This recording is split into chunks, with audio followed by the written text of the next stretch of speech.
All right. Well, thank y'all all very much for coming in.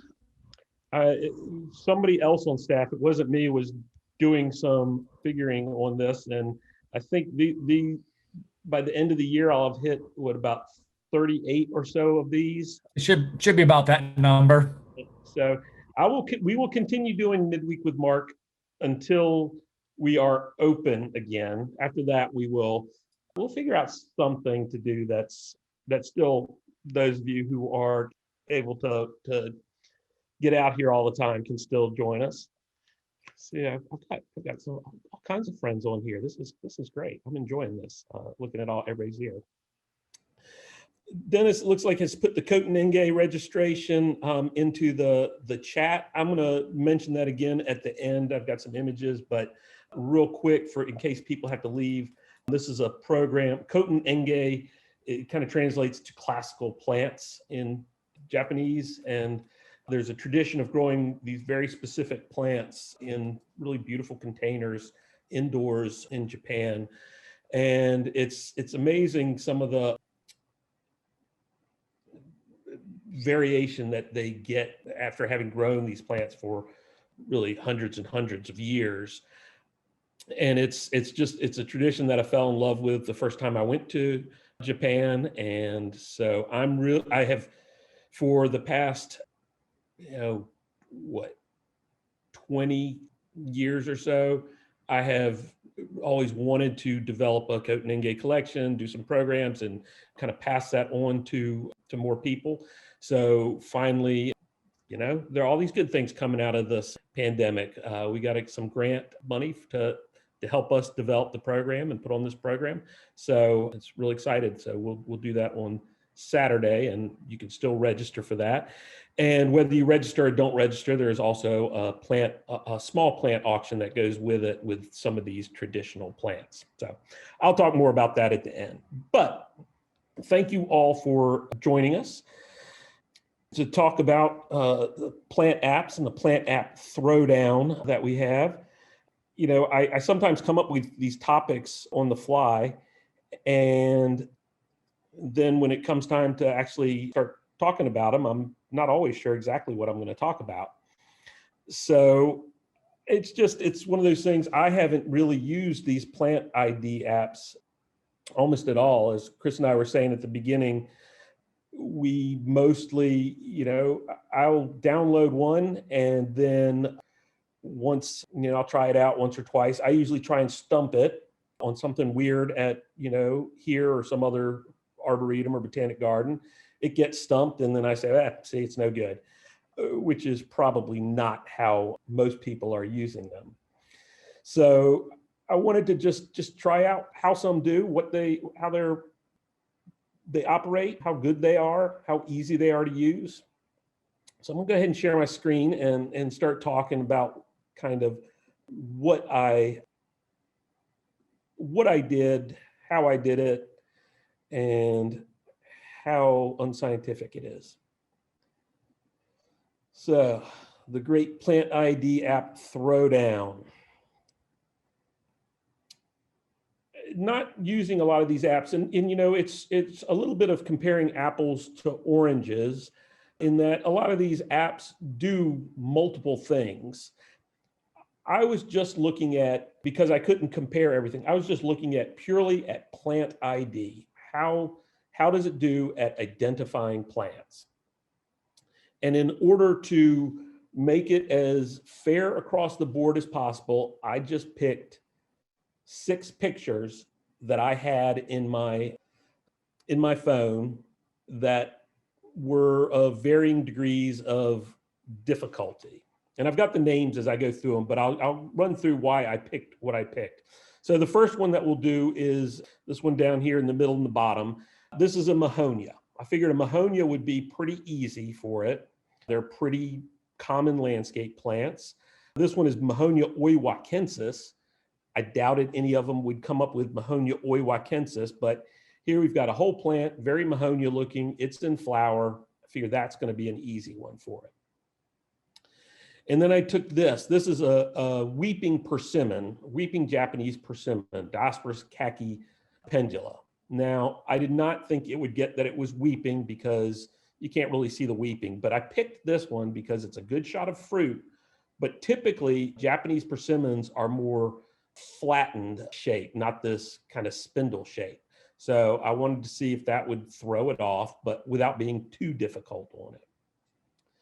And then what I thought was a nice, easy one, witch hazel in fall color. This is one of the hybrid witch hazels, Hamamelis ex intermedia, a hybrid between Hamamelis mollis and Hamamelis japonica. So two Asian species, but pretty standard. This is where I thought I'd really trip it up. This is Bomaria edulis. This is a Central and South American vine related to Alstroemeria. So it's a good shot of the flowers, but I really figured this would be tough. And then one that I was sure would be a gimme up here in the top middle. This is one of our native plants. This is Goodyeara pubescens. It's a little orchid that we find in our woods around here, rattlesnake plantain or downy rattlesnake plantain. And another native, because I know some of these apps are really focused more on native plants. I wanted to see how it would do. This, the Goodyeara little rattlesnake orchid, is an easy one. This, what they call it, cucumber root, Mediola virginiana, kind of in flower, but some of the leaves on it messed up. It's got the whorl down here, but in fruit, I thought that may be tough, especially with plants kind of all around it. So we'll see how they did. The other thing let me talk about the apps. What I did for apps is I just typed in on my iPhone plant ID and took the top.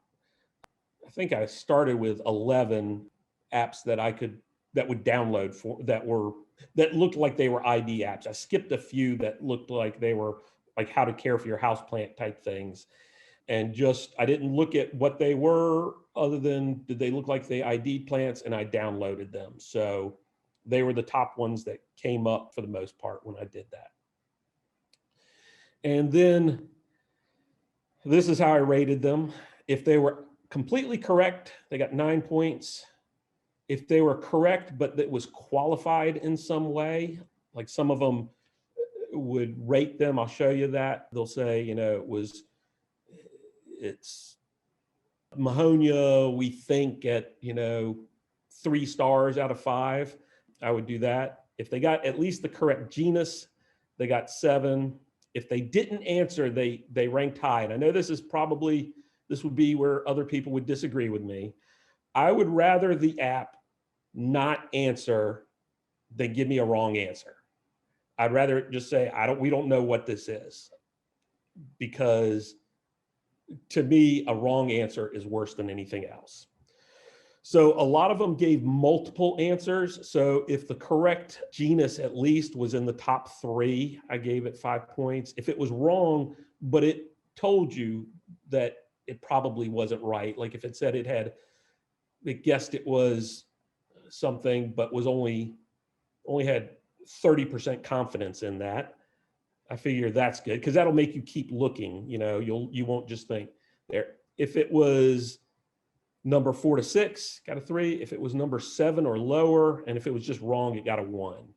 Really, anything out of the top 3, my guess is most people will just go ahead and skip over and won't even think that that's correct. So it makes it a little bit tougher.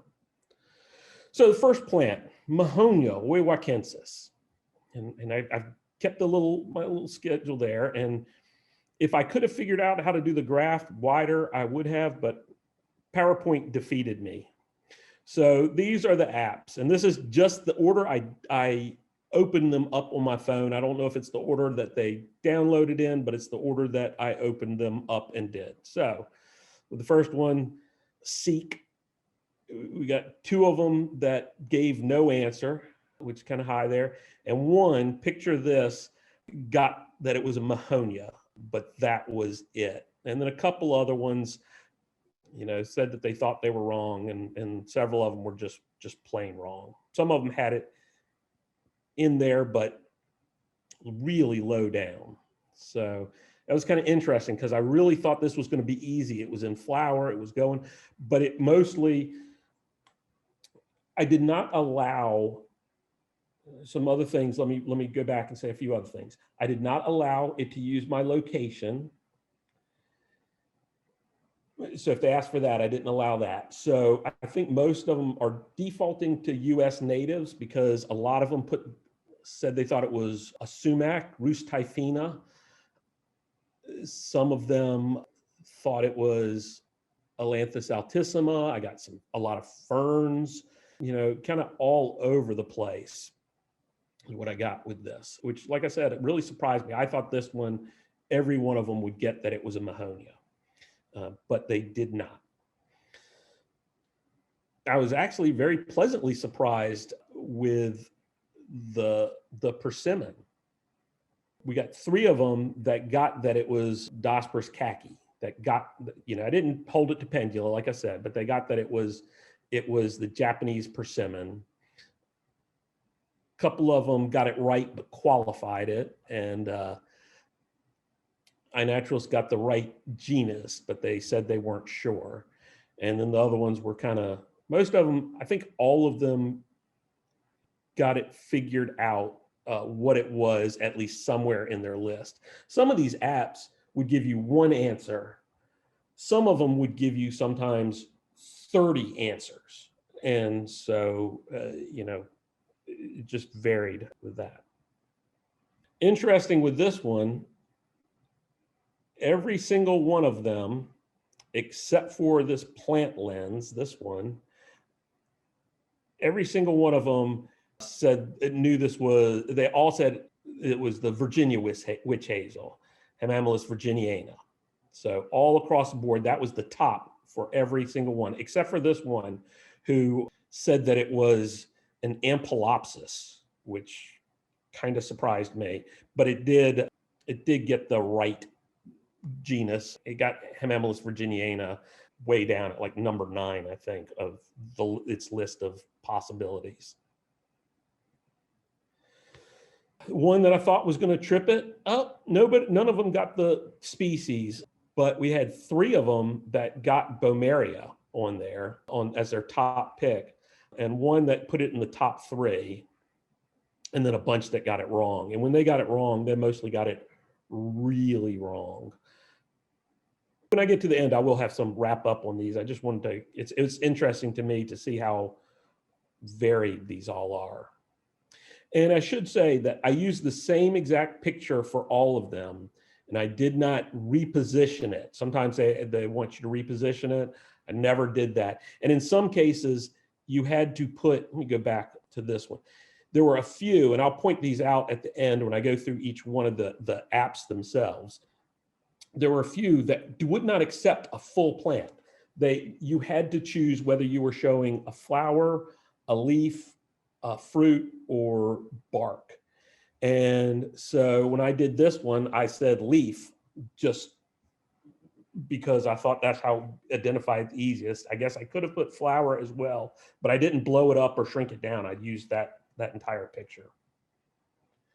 So the Goodyear I had thought would be a real gimme, and it was. This was by far one of the best ones. We had 6 that correctly identified the genus and everything on it. Interestingly, we had 3 that were no answer.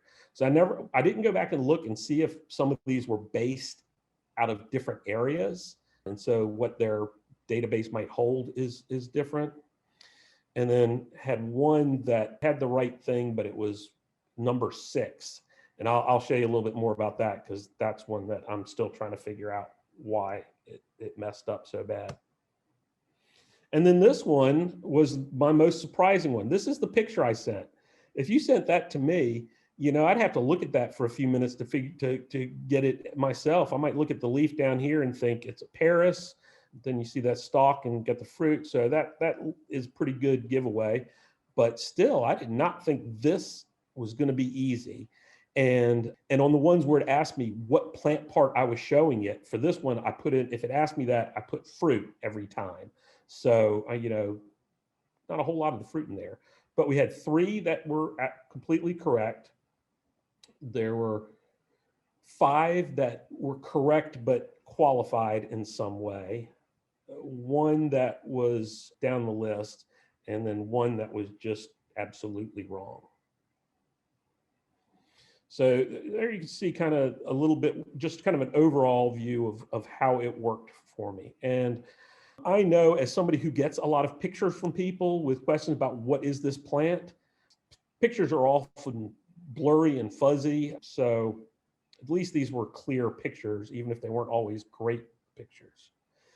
This has nothing to do so much really with the apps. This is just, it was interesting to me to see, just kind of, stacked them up to see what it was like if we put them all together, which were the easiest for them to identify, which were these natives, and then they identified this one as a native and this, but the Mahonia and the Bomarea were the hardest overall. Did I skip one? No. Okay, so now I'm going to go through the apps themselves. So, and again, this is in no particular order. This is just the order that I opened them up and used them. So the first one was Seek by iNaturalist. And I'll just put a screenshot of kind of a result screen on each one. Some I'm showing a good result, some I'm showing a bad result. This is just so you can kind of see it. So this was the first one I did, and it was super easy to use. It was very intuitive. Most of them were relatively easy, but this was one that, for starting off, this was great because I didn't have any problem. It was free. I didn't have to put my name or email or anything in there. I went back this morning and just put this in. This is from the Apple store, the iTunes store. It's got 4.7 stars with 7,000 ratings, so pretty good. Again, all I did was plant ID. A lot of these can do other things. iNaturalist can do birds and insects and fungi and all kinds of other things as well. Many of these will provide growing tips or other information. I did not look for those kinds of things. So I'm not going to talk about any of the other capabilities that these things have unless they popped up on this, on the page. But I liked that they were very clear that they couldn't identify the exact species, but they knew it was this, that they believe that this is a member of this genus. They were also the only one where you open it up and if you click on the camera, they say, be careful, pay attention while you're taking photos. Don't walk out into a street or something like that, or get eaten by a bear. So I appreciated that. Made me feel very nice. So the next one was one that was called plant identification. This one gives a confidence level. Like you can see here for the hybrid witch hazel, they said it was Hamamelis virginiana. Drove me crazy that they capitalized Virginiana, but oh well. But they said they were 73% confident. I don't know where that confidence level comes from, but I did appreciate that they weren't saying they were 100% sure of this. This one did cost. It had a 3-day free trial, but in order to get to use that free trial, you got to put your credit card number in and then remember to cancel it if you don't want it. So that's pretty pricey, $40 a year. I found this one to be the least intuitive of all of them. When you do it, it connects to a Wikipedia article. So this is just straight what you would see on Wikipedia if you went on your phone. It was interesting. So it initially did not identify the weeping persimmon correctly when I was testing it. Today, I was doing these screenshots, and so I just put in the same exact picture to get a screenshot of that, and it correctly identified it where it hadn't before. And then so I just was trying it, and I tried on the Bomarea, which it had identified pretty well before, and it didn't this time. So I don't know what's up with that because they were the exact same pictures, but it is what it is. So it gets pretty good ratings. It's a 4.3 with only a 500 rating. So it's not a lot of ratings, but 4.3 is not bad. And this, if you looked at this and said, well, I don't think that's the right plant, you can click on there and see more. I didn't do that. I was very I tried to give everything exactly exactly the same as I could. This is another one that's called plant identification. This one's logo is plant ID with a small d. This one's plant identify. There's another one that's plant ID with a capital I and a capital D, but it goes by plant identification plus plus. There's no free trial for this. So it's either $1.49 for a week or $29.99 for a year. This was, like I said, this was right more often than wrong. But when it was wrong, it was real wrong. It didn't, like, it rarely had the right thing in its list if it was wrong. It'll send you to Wikipedia. If you click on this arrow, that goes to Wikipedia. You can see, like, this is the Mahonia, and these are the two options it gave me for what it was. You know, without any kind of confidence, a measure, and with this, you know, it's just wrong. And I hate that somebody's going to look at this plant and think that it's Rustiphina. And this had a lot of ratings, 16,000 ratings. It was 4.6.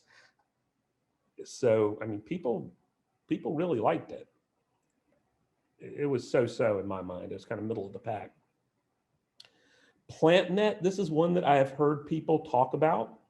This is another one of those ones where you have to choose leaf, fruit, flower, bark. And you can see right here in the corner, I had chosen fruit for this. It gives stars to show confidence level. So when I put this in, it got the right thing, Mediola virginiana, Indian cucumber or cucumber root, 4.3 stars, pretty good, right?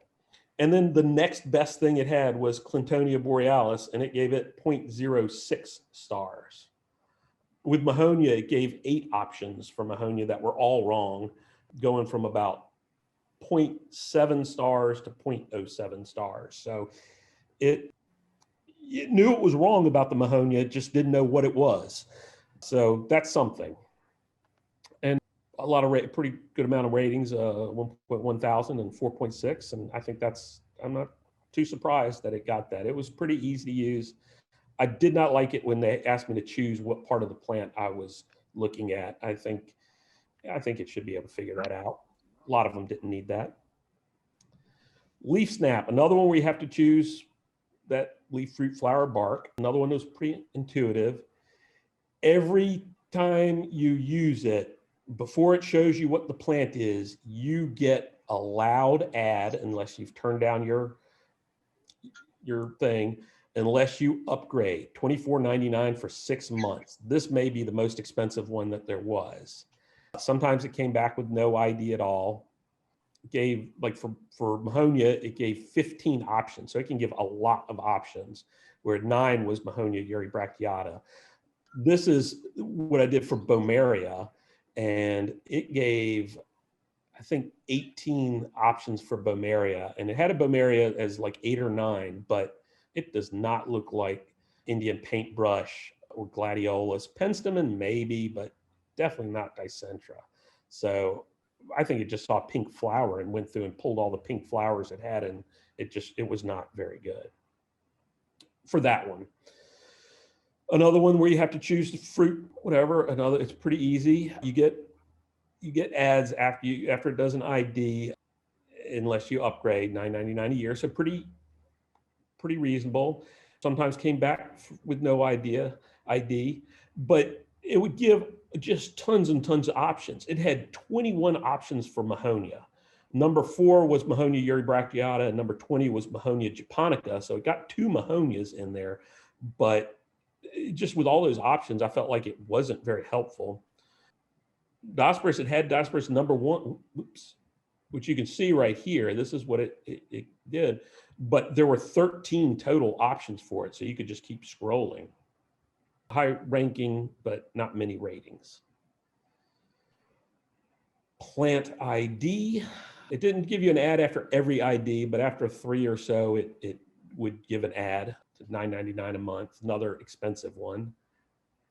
Pretty easy to use though. It's another one that pulls up that Wikipedia article, and it gives stars to show confidence.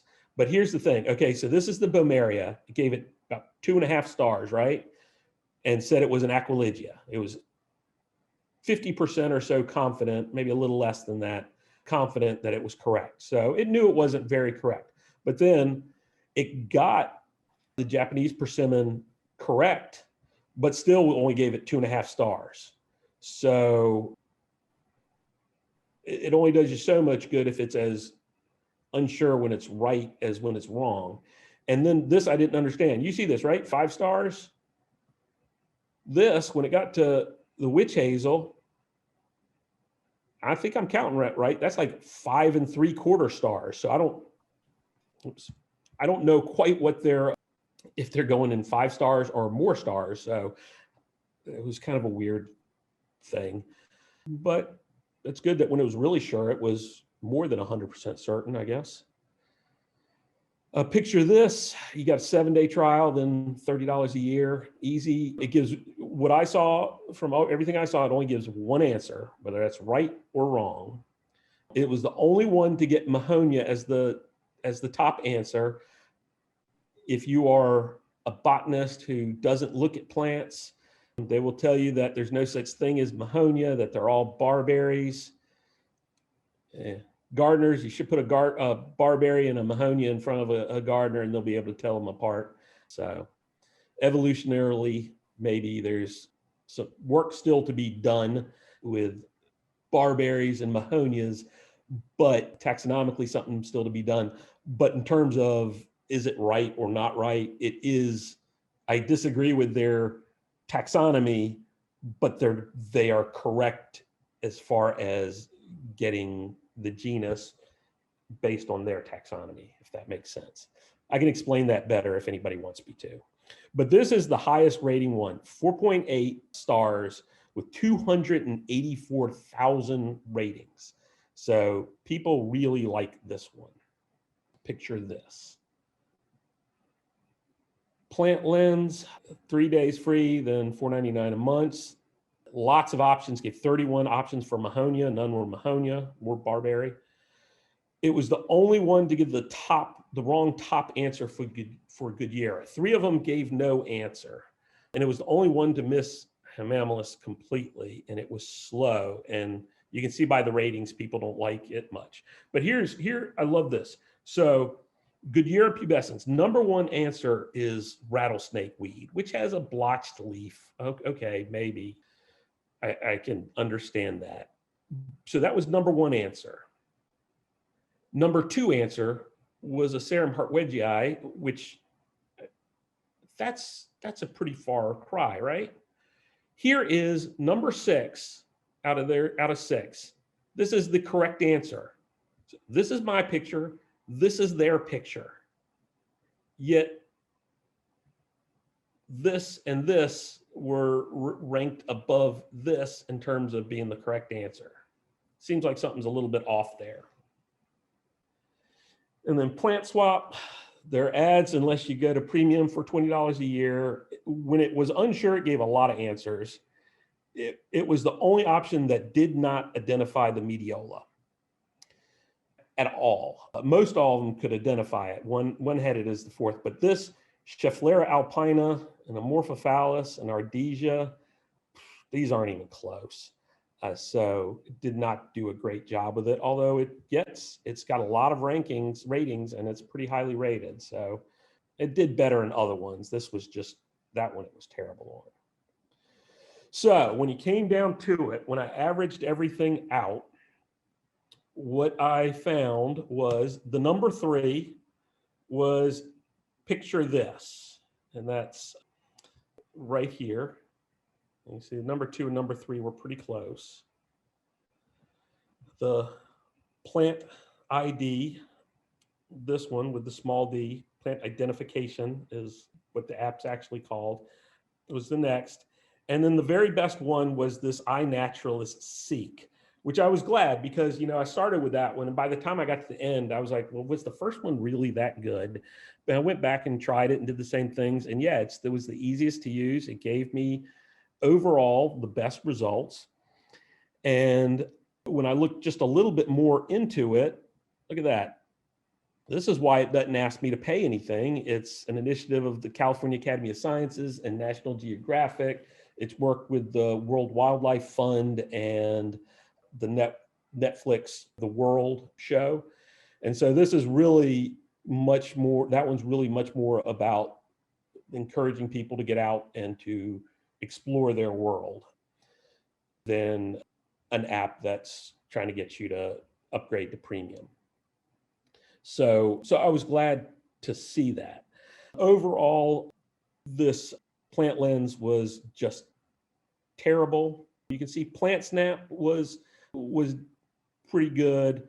Plant Finder Mobile was pretty good. You know, all the rest of them are kind of in the middle. Plant Lens, which only has, like I said, only has 1.5 stars, is terrible.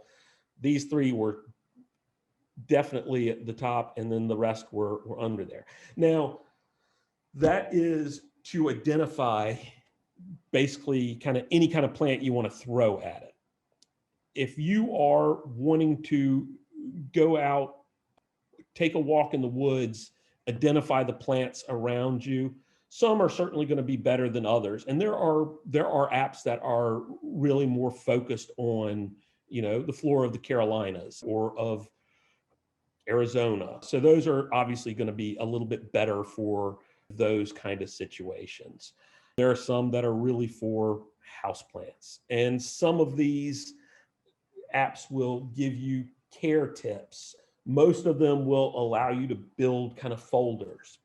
Some of the apps behind them, they have people like me and people who are botanists or whoever, who will come in and kind of look at things and kind of rate them or whatever. Or there's some that are crowdsourced where you can be a part of the community if you want. You can, so that other people can see your pictures. And that, I think that's some of them where the stars come in, is they can kind of rate what your ID of the plant is. So if I put up a picture of Bomeria, or you put up a picture of Bomeria, and somebody came in and said that that's Aquilegia vulgaris, I can come back in behind that and give that person 0 stars and say, no, that's the wrong ID. It's this. But I didn't look behind the scenes at how they did this.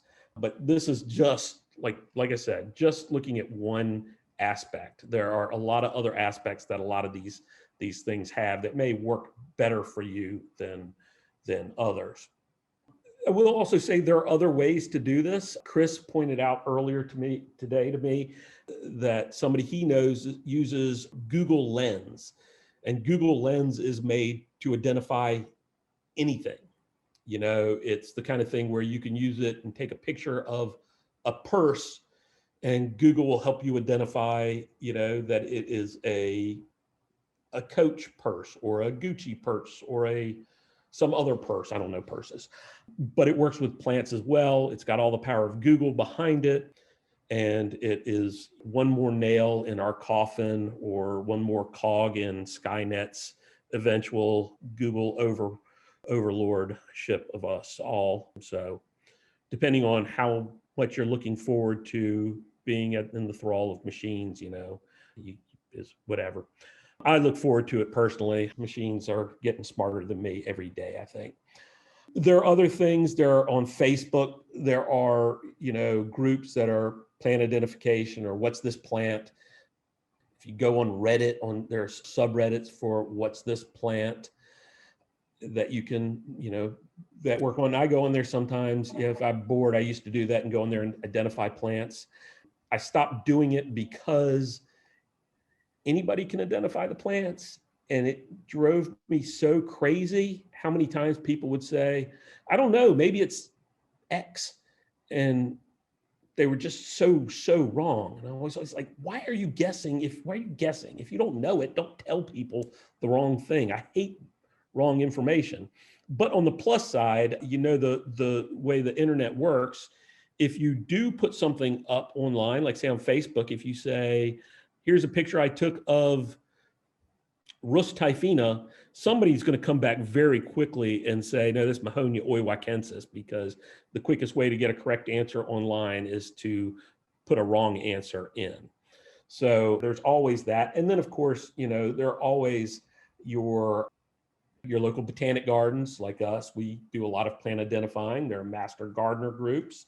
there's extension folks, and so you can always, there are a lot of other people to ask that information from. So I will go back and answer questions about the program, about this in just a second, but as Chris mentioned and I talked about beginning, we are this Saturday having a Coat and Ingay program. I think it's going to be very, very cool. I'm excited about it.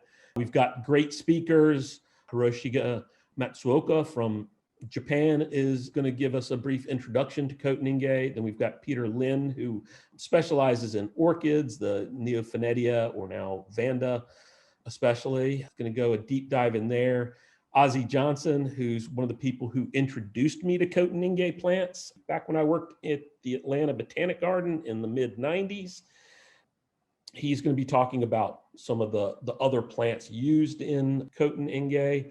And I'll be part of it as well, talking about the Japanese tradition from a Western viewpoint, because some of these very Japanese traditions are hard to wrap our heads around from the West, because they approach it just in such a completely different way. So I will translate that, how I translate it to myself, I will try and translate it to everybody. And while I have y'all all on, I will also mention, in addition to the Coat and Ingay program, we also have an auction going on that you can access right now. You don't have to be a part of you don't have to register for the program, but I think you should. But they have some plants auction off. Like, that's a good deal. This is 7 bids. It's up to $50, but the only place I know that sells that in the US sells it for $125 each when they actually sell it. So that's a deal. There's still a lot all these are really good deals. These rhodias and these specialty ardesias, these things go for hundreds of dollars in Japan and in the US often. We've got a few little odd other things in there that are really nice. This thing's a cool little plant. And also our t-shirts and hats and things like that you can get. But check out the auction, and we do have multiple pictures so you can kind of see, that's the plant that you would get. So do check that out, because it's a way to get some cool plants. The Arboretum, one of these plants, these little Ardesia japonica, it makes a little ground cover out in the garden.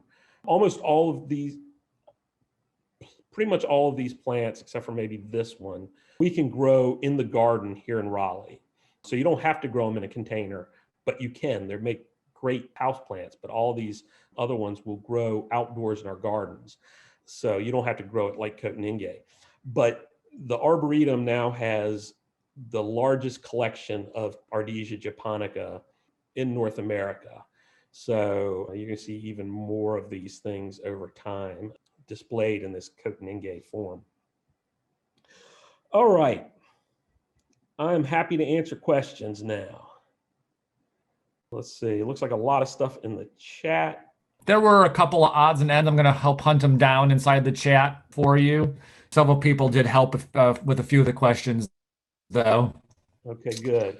Some people were saying that they use iNaturalist instead of Seek. Did you see a difference between the two? Did you even try? I guess iNaturalist is a separate program they offer.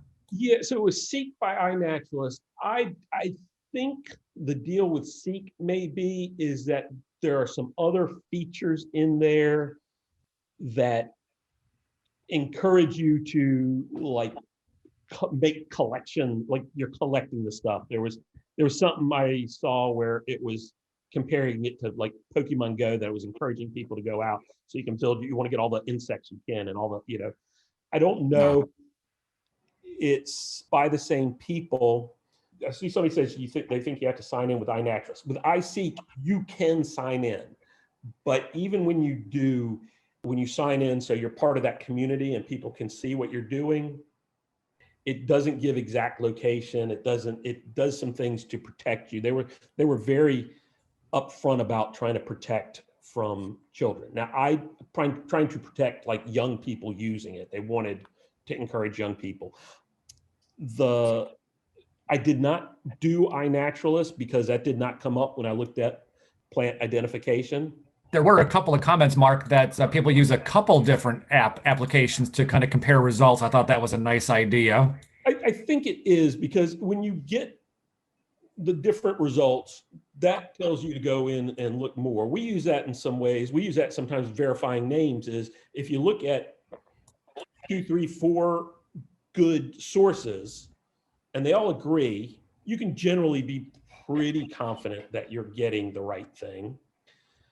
If you look at those, 3 or 4 sources and you get 2, 3, or 4 different things, then you've got something that's tough to identify. You've got something that you're going to have to do more work with, do more digging into. And Janet made a comment that using the GPS feature would probably help, but I would think that that'd be very good for natives, whereas you were definitely mixing things all up. Yeah. So that probably wouldn't come into play. I know you commented on that. But it does look like in the chat that iNaturalist and Seek were the top comments. Yeah, they and I didn't know going in that it had any affiliation, that it was National Geographic or anything like that. So I was glad that I liked it, and it wound up being one that's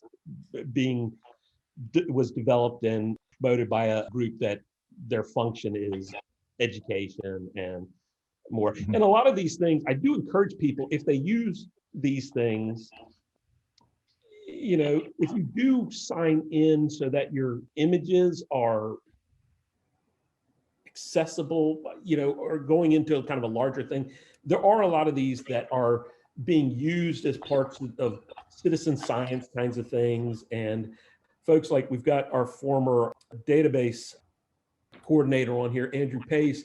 Andrew is a botanist who works with large data sets, and it would be something that somebody like he could use some of these things to track phenology, when things are flowering, and over time, are they flowering earlier, or the spread of things, or so some of these are being used to collect this data to build knowledge. So if you're up for it, I think it is good to kind of sign into those kinds of things. Yeah, PlantSnap. I'm glad Matt put this in. PlantSnap. I completely forgot about that. PlantSnap is partnered with the American Public Gardens Association. Yeah, to build the most comprehensive database of plant photos in the world. All these want to build the most comprehensive plant database kind of thing. And I should be supporting APGA's goals with PlantSnap. Now I can't even remember where I rated that one. Did I rate that one high? I don't remember either. PlantSnap. Oh yeah. Wait. Yeah, PlantSnap was right there in the kind of tied with everybody in the 4th place, kind of where a lot of the folks were. And most of these will get better the more they're used, for sure. That's right. I did download PlantSnap at one point at a APGA meeting, and then never used it and deleted it to clean it up. Well, there's kind of an interesting question in the chat. Chris was wondering if you were inspired to develop an app yourself for the Arboretum. No. We have talked with some folks about it who've been kind of interested. Yeah, I mean, see, I don't know the technology behind it. We have some great resources around here. We have a huge database of images.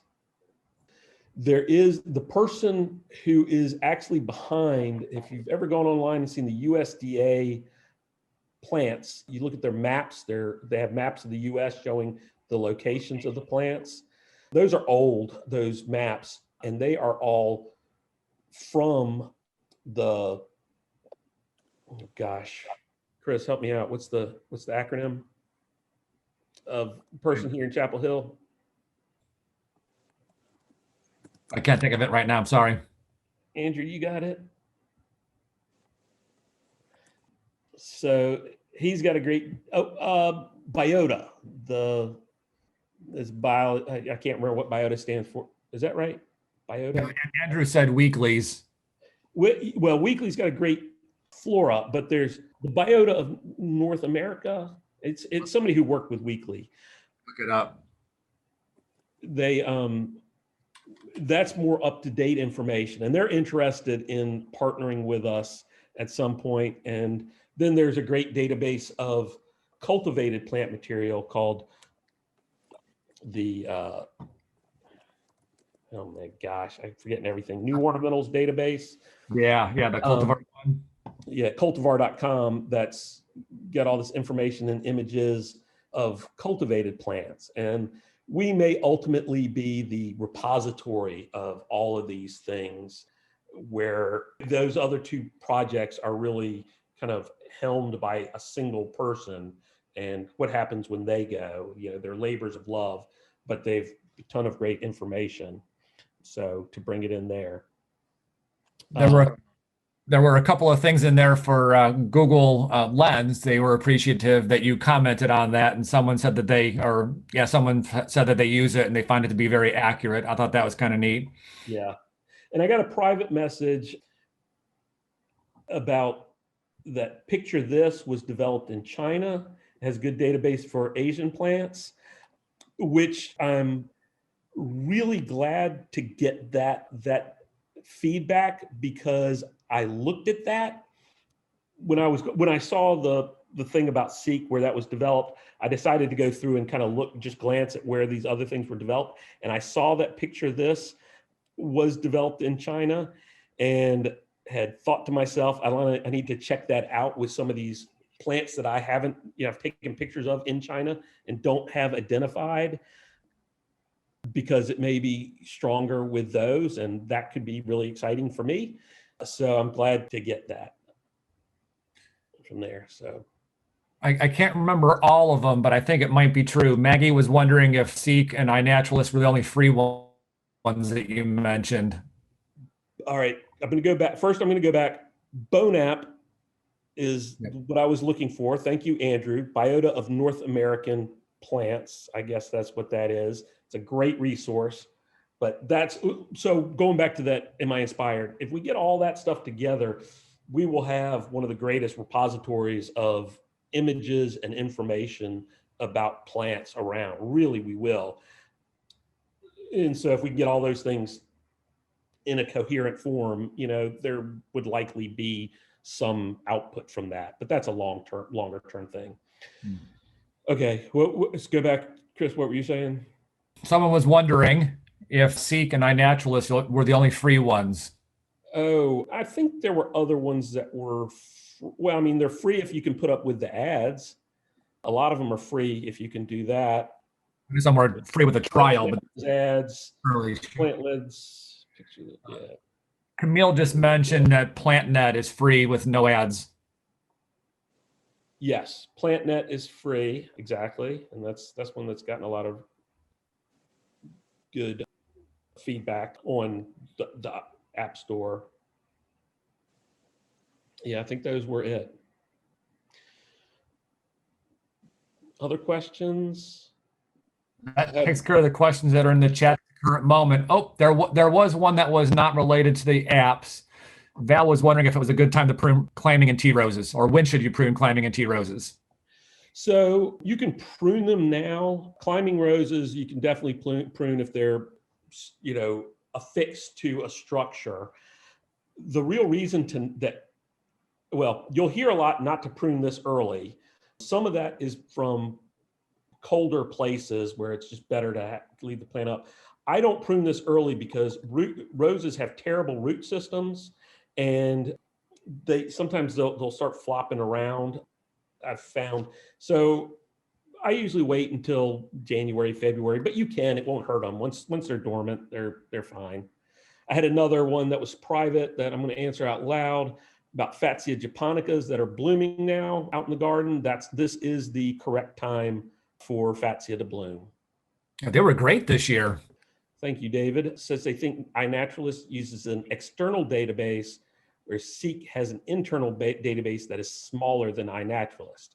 So what that sounds like it means, if I were to, and David, correct me if I'm not interpreting this correctly, I would say that means that Seek has less in it, but it's going to be quicker. Whereas iNaturalist have more information, but it could be slower or more difficult if you're way out in the woods and don't have good connection. Yeah, part of that might be that it's all local within your phone, so you can go and not use your data plan at any time for Seek then. But iNaturalist would require a data plan, so if you're out in the middle of boondocks, you can only use Seek then. So, all right. Well, that's it for the questions. All right. Well, thank y'all all. I hope that was some good information. You know, it was new to me. You know, maybe one of these days we'll do something else that takes a deeper dive. Maybe we'll take a handful of these and give them out to people, have people use them and report back on, you know, how they found them, how they would use them, some of the other features. Cause I just, there's so many features on some of them that I just couldn't get into. All Thank right. you, Mark. That was a great one. You certainly were inspirational and attracted a big group tonight or today. Yes. I haven't decided what I'm doing in January when we come back. So if anybody has thoughts on things they'd like, feel free to send them or have them next week at the Rock Garden one and let me know, because I might take suggestions. Oh no, next week will be too late for me to get it on the calendar, won't it? Thank you. All right. Thank y'all. Thanks for joining us, everyone. See you next week at 3. Rock Gardens next week. Thanks. David, you missed it. I did a presentation on ilex. You'll have to go to YouTube to watch it. Maybe he wants Ilex Part 2.